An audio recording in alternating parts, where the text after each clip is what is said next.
Look, if they weren't paying Johnson $1 million, I'd say drop him. So this is the problem that I have with Johnson.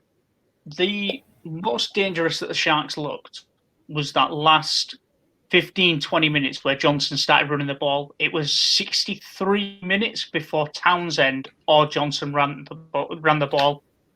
And we talked about the Raiders having people that run the ball too much. The Sharks have players that don't run the ball enough, because what the Dragons did is what every other team has figured out how to do against the Sharks now.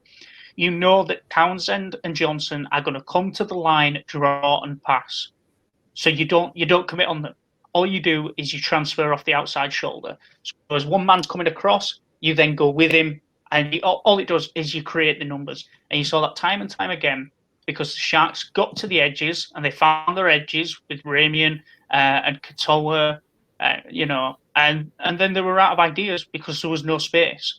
Because everybody knew that there was no chance that Johnson or Townsend was going to run the ball.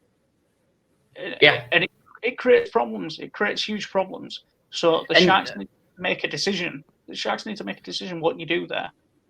Did you ever think, you look back 2-3 years ago when Sean Johnson was premier halfback in the NRL, did you ever think that you would talk about Sean Johnson not running the ball enough? No. You know what I think? Part of it is the expectation of him, and people thinking, he's going to run it so much, so he thinks, people think I'm going to run it, so I'm just going to pass. Or alternatively, a little bit of it's laziness. I remember the first time that I saw that in Johnson. I think it was in one of his.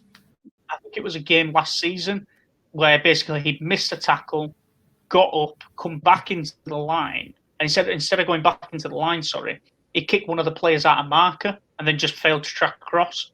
I thought that's laziness. That I get that you're defending on the outside, but you've missed a tackle. You put the work in, you cover your errors. And I'm just not seeing that attitude and that work ethic from Sean Johnson right now.